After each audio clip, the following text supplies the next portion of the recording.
Hi, doctor. Hi, how are you? Good. To start Good. with, could you tell the audience your name and Yes. a little bit about yourself? Yeah, Dr. Michael Novogroder. I've been practicing medicine now probably for about close to 50 years, and had my training in New York City. Took a break to go to the Air Force for 2 years, then came back and finished an pediatric endocrine fellowship, and then have been in Jersey since that time, affiliated with Columbia Presbyterian Hospital, and locally with Hackensack Hospital and Englewood Hospital, only doing pediatric endocrine. Sure. So could you tell us a bit about some of the healthcare challenges you faced and a bit about how you overcome them? Recently, Recently, Yeah. anything you'd like to share? Recent would be more relevant. well, having been doing this for so many years, a lot has changed in medicine. Okay, and essentially the major change that's occurred is it seems to be that in terms of the doctors or physicians being in control of their practice and making decisions, a lot of it is being taken over, unfortunately, by the insurance companies. And that probably is the major change that's occurred over the last 20 or 30 years. Okay. In terms of defining what we can do, what we can't do, what drugs we're allowed to use, the hoops you have to go through to try and obtain certain drugs for children. So it's changed a lot, yeah. Okay, sure. And as we came into the office, we Right. noticed that we talked about electronic health records. Right. So I know you use electronic health Yes. records. Could you tell us a bit about your experience with EHR? Yeah, What, you know, so again, you're talking to somebody who's not been here for 10 years, but for 40, 50 years. Yes. We always speak to the doctors in the hospitals, the younger ones, and they're used to it. This is their way of life. The problems that we found with it is that when you do things by hand, when you do things by paper, we're able to put everything on a single piece of paper, Sure. on a single page. For us, you didn't have to write down every question you asked because you assumed that if it says neurologic questions, you assumed you asked about headaches, how they're doing in school, etc. And now everything has to be written out or clicked onto. It ends up creating a large, just a huge number of pages of. And then if you have a child with a single problem, it's relatively easy. Most of our children that we'll deal with have multiple problems. So now you're forced to switch screens. You go from one problem to the next. It's very easy to lose sight of, first of all, it's very easy to forget something because you have to switch on a screen. With a paper chart in front of you, you can sort of look at everything and see everything that you have to talk about. Okay, sure. Do you feel that EHRs could be improved? Are there some improvements that you could suggest which might help? Yeah, there's no question that they play a role, but when you look at it clearly, Sure. I received a patient, I just brought the chart in without showing you names. Sure. This child had 4 visits. I have 65 pages Sure. from 4 visits to Yes. plow through, and from that, all the information that I really need was summarized on this one piece of paper. Okay. So a lot of it is done because according to insurance protocols, you have to show them that you've covered certain things. Sure. And you have to print it out. So it just creates a lot of paperwork. If it can be modified sort of to mimic what the old paper chart was and how we thought, it will be much easier to function properly with children. Plus, there's a kind of we don't have this in our office here, but in general, I hear from the people in the hospital, Okay. they're compelled to see a certain number of patients every hour. Sure. And they have very limited time. Right. And it's very hard to do everything. So you have to do it as efficient as possible. And things like this is just a very inefficient process, Sure. the Sure. way it is now. Sure. Yeah. And thanks for sharing that, because we like to get insights from doctors. Because one of our goals as we're working on the Universal Health Information Network is to make it more user-friendly. Right. And the best way is to listen to doctors and come up with Right. ideas and get your thoughts on how to improve electronic health Right. records. So if they could somehow streamline the whole process. Now, Sure. streamlining it also defeats the purpose from the insurance point of view of what they require. They don't require, when they say, did you speak about his neurologic examination, they won't accept an answer like yes. Okay. They want all the details. So that creates another quarter of a page just of information. Sure. When we work together and I ask somebody, neurologically, is the child fine? And they say, okay, I know what they've asked and I accept that. Okay. So for the benefit of the general public and audience, could you talk a bit about patient-centric care and what it means? So I wasn't sure when I first saw this, to be honest with you. Okay. So I looked it up and printed out some things for myself. And essentially, it's saying they're redefining medical care. Sure. or transforming medical care. And the way they defined it is that rather than treating each patient with a diagnosis the same way you treat every other patient with the same diagnosis, they wanted patient-centered, which means you have to take into account what the patient wants, what the family wants, what would be best for this one patient. In a sense, you're making the patient part of the process, Sure. of the medical process. Sure. So that's the definition as I understand it.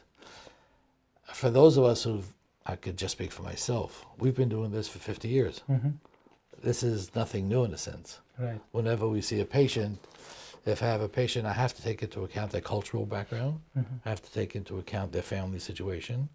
I have to take into account whether whatever we decide we should do is feasible. You know, is it practical? Not just, okay, you have a thyroid problem, this is what you're getting, and go home. Sure. So it's nothing new from our point of view. But the whole goal is patient-centered, is that the patient is an active part of the medical decision process. I think for that, it's also important to provide patients access to their health data. Would you agree? So that they can be part of the decision-making process? Correct. So for a patient to pick up these pages and to plow through it, it's difficult for us to do it. Right. It would just not be, it just doesn't work. It's like going on Google and finding out this information. They just don't understand what's going on. So the doctor really has to translate it and put it together so that it works for the patient. So they require a simplified view Very of much the so. data which they can And it's not to understand. omit or to hide things. It's really so to understand it. If I sat with an astroscientist, they're going to have to put it in my language. That's absolutely right. Yeah. Yes. So I know Rose has told you a bit about the Universal Health Information Network. So I wanted to just get your thoughts on our project. Tell me a little bit more about that, because I don't know whether we spoke about that in detail. So I'll just take a pause and we'll read through this, okay? So we've discussed a bit about the Universal Health Information Network. So it's our project includes what we're looking to do is to create a universal patient-centric internet for health information. Yeah, so basically redefining the way electronic health records are done globally, and the idea is to that in a country like the United States, where electronic health records are used a lot, but they're in siloed databases, so the data isn't that usable, and patients don't have access to it. Whereas in several other regions of the world, perhaps a majority of the world, they don't have electronic records because they've not been able to spend that kind of funding or implement those systems. So our thought is to create the UNHIN, a Universal Health Information Network, in which each patient, and it's patient-centric, so each patient has their account on it, and all their health data collects in that. So what happens in the UNHIN is that every provider or every physician or hospital, basically, if they need a patient's record, they connect with the UNHIN, they get that information. If they make updates to it, they submit it back, and then the patient's record travels with them in a very secure, encrypted manner. Right. That's one of the other issues with electronic medical records, is that they don't talk to each other. You can have the same hospital where they're using different systems and they won't converse with each other. Right. I think when electronic medical records first began, I think Jordan was the only country where every hospital used the same electronic medical record. Yes. But today, it's no different than where it used to be. We had to fax over information. They just had no access to it. Right. So that's a big benefit. Yeah, and so exactly that's what happens. So basically, patient, no matter where they go, instead of the hospitals having to talk to each other or faxing information, they can basically connect to the UNHI and get the information. So is this rewritten information? In other words, is it a physician-written document that they used in the office and now it's accessible to the patient? Like I go to doctors and they have a patient portal, and you could sign on and find out your lab data and stuff like that.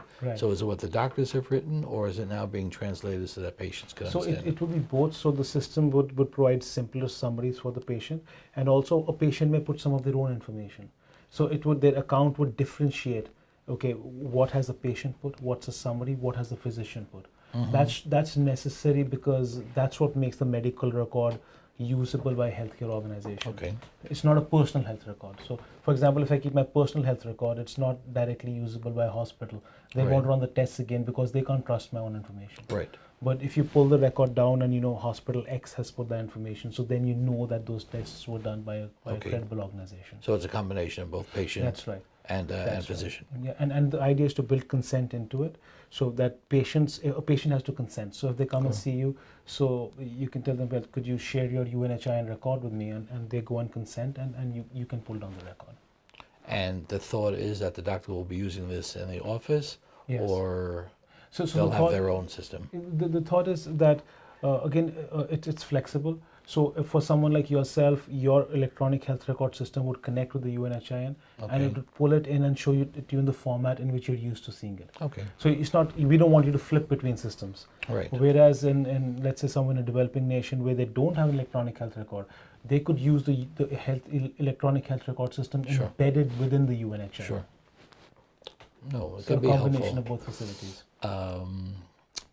Again, because of the pressure of time, which honestly we don't feel in the office because we do as we wish here, but in most hospitals you're really dictated Sure. in terms of how much time one can spend with the Sure. patient. Will that allow the doctor enough time to go through his own record, to go through this record? Right. So what would happen in this case is, if once it's implemented fully, it wouldn't be like the doctor has their own record and separate record. The idea would be ideally to store it in a single place on the UNHIN. The doctor can just pull it down in seconds. Now, if the doctor sees the patient every time, so they will already have a local copy. They don't need to Correct. pull it down. But imagine a scenario where a new patient comes in, and right now, if they've got a complicated case, you got to call the other hospital. They have to fax you information. Instead of doing all that, you can just click a button, and in a few seconds, you get the record in front of you. So how would this be different than just having computers being able to communicate with each other? So here's the thing. So it is essentially making computers communicate with each other. But the thing is, like you said, a hospital will have two separate EHRs and they don't communicate with each other. Because making computer systems communicate with each other is one of the most complex things in computer science that we do. Right. That's why enterprises don't talk so well to each other. Right. This takes away the need for that. So instead of one computer communicating with another one, we create a network, and all computers communicate with that network. Okay. It's a big endeavor. It is very ambitious indeed. That's a very Yes, ambitious yes. endeavor, and it would take a lot of tweaking as time goes on, but I can see the Yeah. benefit. Yes, absolutely. Yeah, for And the sure. way we're approaching this is we're developing the network, but we're also working with multiple hospitals. We started in developing regions because there's more of a need. So, for example, we just digitized a national cancer center in the Caribbean. They've been trying to digitize for some 20 years, and they were having a lot of the challenges you talked Right. about. But we spent about 4 months, and we gave them a digital platform which they've started to use. Similarly, we did a couple of them in India, and we're starting to put them on this network. That's network. And to mature it and tweak it and to provide value. And the idea is once it's mature, then we're hoping countries like That the works. US That and sounds the good. advanced world would take it Yeah, up as well. That sounds good. Do you have to deal in these countries with an insurance company, or is it mostly with insurance agents, or is it mostly I'm glad socialized you medicine? asked. That's a very good question. It's a mix of both. Yeah. So in the Caribbean, the place we're working, the country we're working right now, it's socialized medicine. Right. Whereas in India, it's a mix. There are insurance companies, and then there are some government hospitals which have partially socialized medicine Right. as well. So we have to do it in such a way that it works for every jurisdiction. That's what I was going to say. If it's socialized medicine, it's one That's right. person you're working with. That's right. Right. That's right. Yeah. Yeah. So it's a combination of all of Interesting. those. All right. So it could be useful. It really could be. Yeah. Well, thank you so much. So one of the things that we're doing as a part of this initiative is engaging doctors, because it's so when we build the UNHIN, we don't want to repeat some of the mistakes of the past. We want to hear doctors, engage them, build it the way doctors would find it useful and easy to use. Right. And that's why we're talking to as many physicians as we can. Good. Thanks a lot for All your right. time. My pleasure. Thank you very much.